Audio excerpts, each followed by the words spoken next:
because I saw, I was not normally, in order to choose a president, when my father wanted to run in 68, he challenged the president of his own party, just like I did. But there was primaries, and he was allowed to challenge him, and it forced Johnson to step down. I think if I'd been able to challenge into the same situation, President Biden, that he would have been forced to step down much earlier, because he would have been forced to debate me. People would have seen his impediments much earlier. And we could have had real democracy. You could have had other people come into the race, not just me, but, Gavin Newsom and Amy Klobuchar and Vice President Harris, and other people would have run. But instead, they just called off the primaries. They literally canceled the primaries, and they gave the election to President Biden without ever coming out of the White House. They did not want him to debate, clearly, because they did not want to see the public to see some of these deficiencies. So you had a kind of apparatus that was running a candidate who was unqualified for the job, and everybody now recognized that. But they wanted him in there anyway, because they needed a figurehead who could win the election. And who's they? Well, you talked about the military-industrial complex. A really unbelievable moment poignant moment during the Democratic National Convention, when Chris Cuomo points up into the bleachers of the arena, where the convention was taking place, and there was these high seats, the owners' boxes up in the upper rim of the. And he said, those are the boxes that cost $1 million, $1.5 million to be in that box right now. And those are the big donors, the Democratic Party, the corporate donors, the BlackRocks, these kind of groups that are up there, the military industrial, the big pharma. He said, we don't even know who they are, but they're the ones that are making all the decisions here on the floor. And, those are the people that ultimately anointed Kamala Harris, who I don't think is, I don't want to be mean-spirited, and I've been very disciplined about not name-calling. To me, it's a disqualifier to be president of the United States if you don't believe in freedom of speech. And Vice President Harris has repeatedly said that the First Amendment is a privilege, not a right, that the government has a duty to censor what she calls misinformation and disinformation, that's not protected by the First Amendment. That's a very dangerous word, misinformation.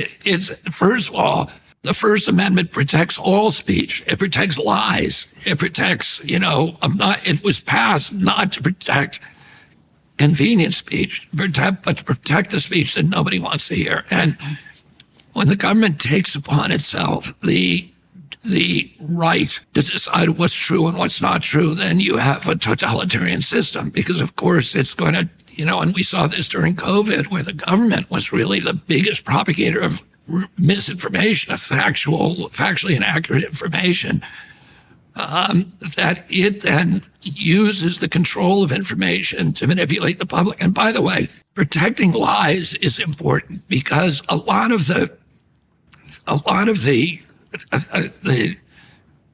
assumptions that we have about life and policy and politics and war and peace and the economy started out that now we believe as consensual truths, started out as hypotheses or suppositions that people considered dishonest or lying or wrong or erroneous or misinformation back then. The whole process of democracy is a dialectic in which, new ideas that are unpopular, that appear manipulated and dishonest, challenge existing realities. And in that dialectic, in the furnace of debate and of dialogue, of conversation, these ideas are annealed, and in a true democracy, functioning democracy, they rise in the marketplace of ideas and become policies if they survive that process.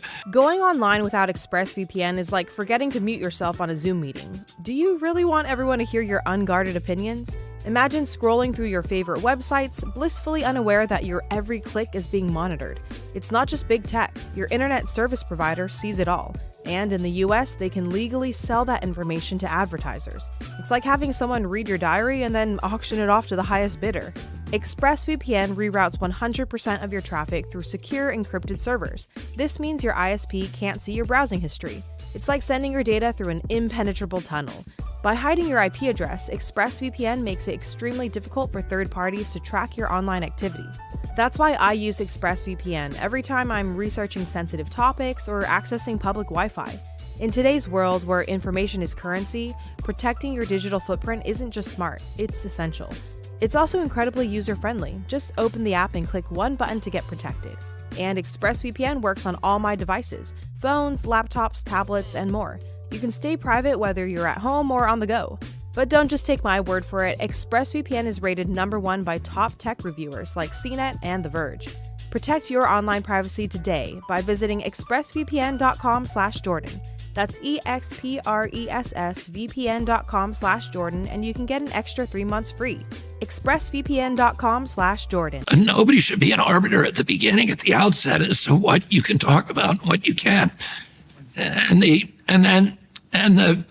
impulse of the Democratic Party to censor debate is part of a larger disease, which has to do with centralized control rather than democracy, and the mistrust of the people, the mistrust of the demos, which is the people, which is what democracy is named after.